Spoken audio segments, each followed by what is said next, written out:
টা দেশের মধ্যে না থাকা কেন গুরুত্বপূর্ণ, আর এই কোটা থাকলে দেশ কতটা গরিব হয়েছে, ভারতের মধ্যে কেন কোটা নেই, এবং সিঙ্গাপুরের, মালয়েশিয়া এবং ইন্দোনেশিয়ার সাথে কোটার কারণে যে ঘটনাটি ঘটেছিল সেটি আজকের এই ভিডিওর মধ্যে আপনাদেরকে দেখাবো।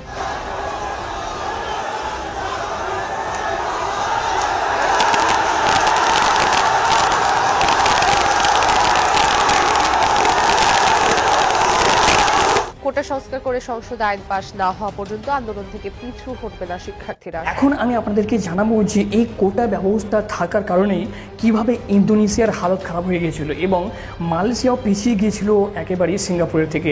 আপনারা জানলে অবাক হবেন, প্রায় 60 বছর আগের কথা, তখন যখন একেবারে সিঙ্গাপুর এক গরিবের মধ্যে ছিল, তখন সেই সিঙ্গাপুরের মধ্যে এমন কিছু নিয়ম চালু করা হয়েছিল যে নিয়মটি ছিল যে তারা তাদের দেশের মধ্যে কোনো কোটা রাখেনি, এমনকি তাদের দেশের মধ্যে যারাই মেধাবী, যারাই যোগ্য ছিল তাদেরকেই তারা বড় বড় সেক্টরে চাকরি দিত। এর কারণে দেশের মধ্যে মানুষ মেধাবীগুলোকে বেছে নেয় এবং দেশকে এমনভাবে তারা পরিচালনা করে এবং এমনভাবে দেশটিকে আগিয়ে নিয়ে যায় যে এখন সেই সিঙ্গাপুরকে আপনি দেখলে বুঝতে পারবেন যে পৃথিবী থেকে এখন তারা 50 বছর আগে আছে।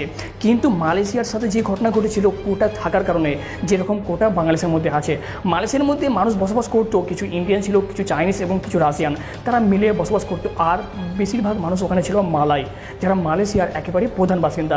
মালয়েশিয়ার সরকার কী করে, ওই মালাইদের জন্য তারা 50% কোটা নির্ধারিত করে থাকে, আর সেই কোটার কারণে তাদের বড় বড় সেক্টরে প্রায় 50% মালাইদেরকে তারা চাকরি দিত। তার কারণে যে বড় বড় মেধাবী মানুষ ছিল তারা অন্য দেশ এবং সিঙ্গাপুরের মধ্যে গিয়ে পাড়ি জমা থাকতো। ঠিক যে ঘটনাটি বাংলাদেশের মধ্যে এখন ঘটছে বন্ধুরা, তারপর থেকে মালয়েশিয়াকে ছাড়িয়ে এবং সিঙ্গাপুর অনেক উপরে চলে যায় এবং মালয়েশিয়ার ইকোনমি নিচে যেতে থাকে। এবার দেখা যাক কোটা নিয়ে বিশ্বের অন্যান্য দেশের চিত্রটা কেমন। বিশ্বের কোনো দেশে বাংলাদেশের মতো এত কোটা নেই। কোটা পদ্ধতিতে নজিরবিহীন দৃষ্টান্ত স্থাপন করেছে বাংলাদেশ। জনসংখ্যায় পৃথিবীর দ্বিতীয় বৃহত্তম দেশ ভারতে আদিবাসী বা তফসিলি কোটা, অন্যান্য অনগ্রসরদের জন্য কোটা, জাত ভিত্তিক কোটা এবং বিভিন্ন রাজ্যের সংখ্যালঘুদের কোটা বিদ্যমান রয়েছে। সব মিলিয়ে ভারতের মোট 49.5% কোটা আছে। তবে তাদের একটি সুষ্ঠু কোটা বন্টন ব্যবস্থাও আছে। একটি পরিবারে শুধু একজনই এই কোটা ব্যবহার করতে পারবে এবং উচ্চশিক্ষায় কোটার ব্যবহার করা হলে চাকরিতে সেই ব্যক্তি আর কোটা ব্যবহার করতে পারবে না। নেপালে সংরক্ষিত কোটা 45%। সংরক্ষিত কোটার মধ্যে নারী, উপজাতি, মধেসী, দলিত সম্প্রদায়, প্রতিবন্ধী ও পিছিয়ে পড়া জনগোষ্ঠীকে রাখা হয়েছে। এই ব্যবস্থা নেপালের আইনসভা কর্তৃক স্বীকৃত। 1993 সালে নেপালের আইনসভা প্রণীত সরকারি চাকরি আইন নামের বিশেষ একটি আইনের মাধ্যমে এই ব্যবস্থা সুরক্ষিত।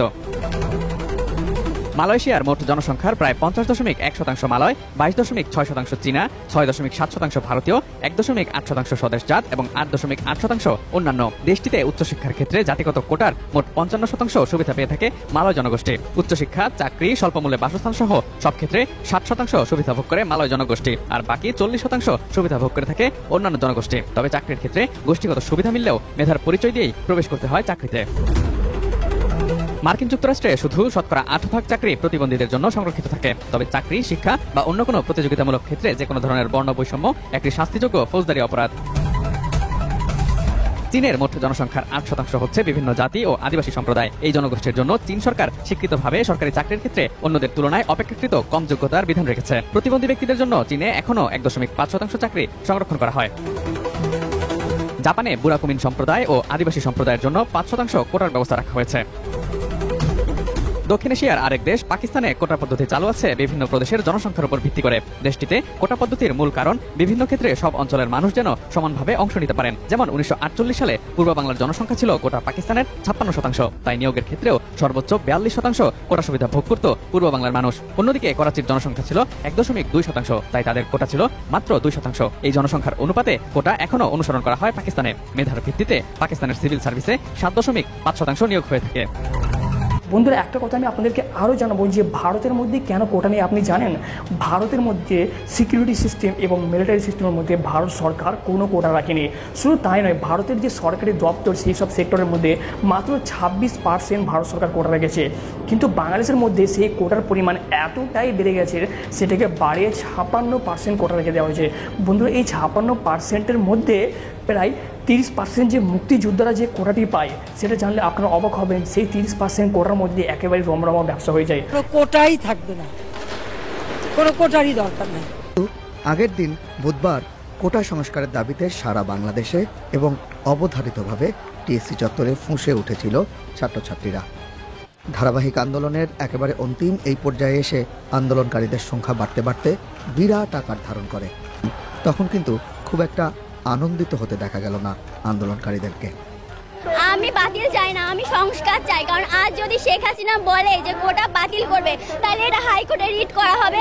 আর হাইকোর্ট, আমি জানি যে আইন বিভাগ আর সরকার তো আলাদা, আইন বিভাগ এটা কখনোই মানবে না। তাতে দেখা যাবে যে সংস্কারও হবে না আর বাতিলও হবে না। এই জন্য আমি চাই না যে বাতিল হোক, আমি চাই সংস্কার হোক। এই তরুণীর উদ্বেগ যুক্তিসঙ্গত, কারণ বাংলাদেশের সংবিধানেই বলা হয়েছে নাগরিকদের অনগ্রসর অংশকে সরকারি চাকরিতে অংশ নেওয়ার অনুকূল বিধি প্রণয়ন করবার কথা। যদিও প্রধানমন্ত্রী প্রতিবন্ধী ও ক্ষুদ্র নৃগোষ্ঠীর জন্য ভিন্ন ব্যবস্থা করবার কথা বলেছেন। অবশ্য এইসব কোটা নিয়ে আন্দোলনকারীদের আপত্তিও বিশেষ ছিল না, যতটা তাদের আপত্তি মুক্তিযোদ্ধাদের সন্তান ও নাতি নাতনিদের জন্য বরাদ্দ 30 ভাগ কোটা নিয়ে। আমি নারী হিসেবে আমি নারী কোটা আর চাই না। সরকার মুক্তিযোদ্ধাদের আমরা সম্মান করি, তাদের সম্মানার্থে তাদের কোটা থাকবে, কিন্তু এতখানি না যে মানুষ বঞ্চিত হচ্ছে, মেধাবীরা বঞ্চিত হচ্ছে, সরকারের প্রশাসন ক্ষতিগ্রস্ত হচ্ছে মেধাবীদের অভাবে। কি তাদেরকে অন্যান্য সুযোগ সুবিধা দেওয়া হোক, তাদেরকে অন্যান্য দিক থেকে তাদের শিক্ষা ব্যবস্থার দিকে, তাদের মানে হাসপাতালে তাদের স্বাস্থ্যসেবা এগুলোর দিক থেকে তাদেরকে সুবিধা দেওয়া হোক। অনিবার্য কারণেই মুক্তিযোদ্ধা কোটার সুবিধাভোগীরা গোড়া থেকেই এই আন্দোলনের বিরোধী পক্ষ। প্রধানমন্ত্রী কোটা বিলোপের সিদ্ধান্ত দেওয়ার পর এ নিয়ে তারা আর উচ্চবাচ্য করছেন না ঠিকই, কিন্তু অসন্তোষ যথেষ্টই রয়েছে তাদের মধ্যে। মাননীয় প্রধানমন্ত্রী মুক্তিযোদ্ধা কোটা বাতিল করে মুক্তিযোদ্ধাদের সম্মান রক্ষা করেছেন। আজকে হয়তো তারা মুক্তিযোদ্ধার কোটার বিরুদ্ধে আন্দোলন করেছে, পরশু হয়তো তারা মুক্তিযোদ্ধা সম্মানের ভাতার বিরুদ্ধে আন্দোলন করবে, পরের দিন হয়তো তারা মুক্তিযোদ্ধাদের সকল সুযোগ সুবিধা বন্ধের জন্য আবেদন করবে। আমরা মাননীয় প্রধানমন্ত্রীকে ধন্যবাদ জানাচ্ছি আমার পিতার সম্মান রক্ষা করার জন্য।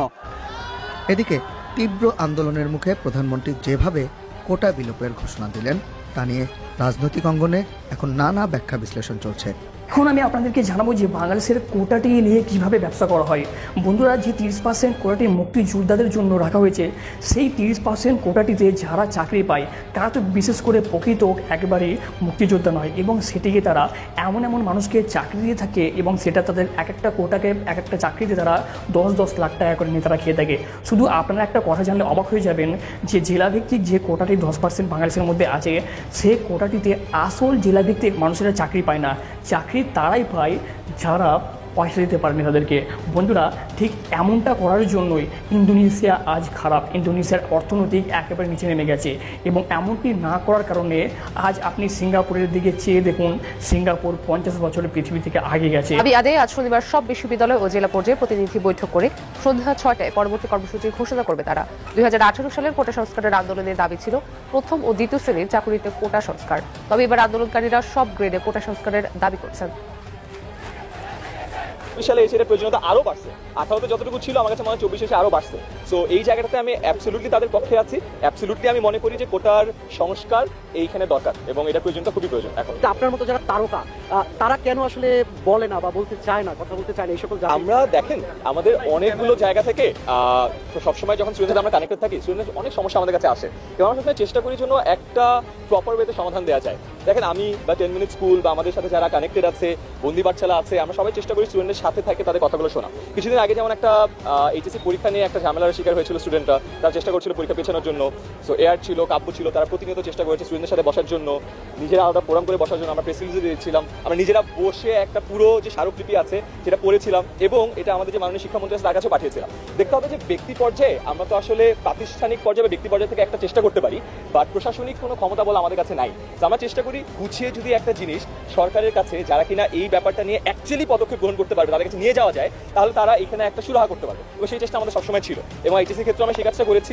এখনই আমরা অনেকের কাছে কথা বলছি, আমি রেগুলারলি আপডেট নিচ্ছি কি হচ্ছে, কি করা যায়, কি সাপোর্ট দেওয়া যায়। দেখেন আমাদের সোশ্যাল মিডিয়াতে যারা আছি তাদের এগেন্স্টে একটা কমপ্লেন থাকে, যারা খালি কথা বলে, একটা ভিডিওতে এসে কথা বলে, এই কমপ্লেনটা আমার নামেও আছে। সো এগেন আমি এখন চেষ্টা করি, যেহেতু বয়স হয়েছে, অনেকদিন ধরে আছি, আমার কাছে মনে হচ্ছে যে অনেকজনকে চিনি, এখন হয়তো বা জিনিসপত্র একটু গুছিয়ে করলে কাজটার একটা প্রপার রিফ্লেকশন আপনারা পাবেন। অ্যান্ড গুছিয়ে যখন একটা কাজ করেন, ব্যাকএন্ডের কাজ কিন্তু দেখা যায় না। আমি কতজনের সাথে কথা বলছি, কয়টা সার্ভে করছি, তাদের স্মারকলিপি নিয়ে কি কথাবার্তা বলছি, ইন্টারনালি কোন মহলের সাথে কথা বলছি, কিন্তু দেখা যায় না। আবার এটা যদি চান যে ব্লগের মতো করে সারাক্ষণ বলবো যে দেখেন আমি এই সাথে কথা বলছি, এই সচিবের সাথে কথা বলছি, এর সাথে কথা বলছি, তাহলে ব্যাপারটা অনেক ফানি হয়ে যাবে। দেশের যে কোনো ক্রাইসিসে, সেটা হতে পারে এডুকেশন, হতে পারে যে কোনো কিছু, শিক্ষার্থীদের এন্ড থেকে আসলে শিক্ষার্থীরা কি চায়, যেহেতু আমরা শিক্ষার্থীদেরকে নিয়েই কাজ করছি, তো শিক্ষার্থীদের বলা কথাগুলো যাতে প্রপার দাবি দেওয়াগুলো যাতে প্রপার জায়গাতে পৌঁছায়, সেটা আমরা অতীতেও করে এসেছি, ফিউচারে অবশ্যই করব।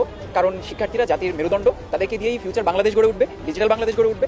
তো এই ধরনের যতগুলো মোমেন্ট এসেছে, শুধু বন্দি পাঠশালা না, আমরা যতজন একটা টিচার আছি সবাই সম্মিলিত হয়ে কাজ করছি। অতীতে বেশ কয়েকটা কাজ একসাথে করেছি এবং সামনের দিনগুলোতে ডেফিনেটলি একসাথে কাজ করবো। বন্ধুরা, আমরা আশা করছি আজকের এই ভিডিওটির মাধ্যমে আপনারা কোটা সম্পর্কিত সমস্ত বিষয় জানতে পেরে গেছেন। এই ভিডিওটি যদি আপনাদেরকে একটা ভালো লাগে, একটা লাইক করে যাবেন, কমেন্টে অবশ্যই আপনাদের মূল্যবান মতামত জানিয়ে দিতে ভুলবেন না। ধন্যবাদ, ভালো থাকেন, সুস্থ থাকেন।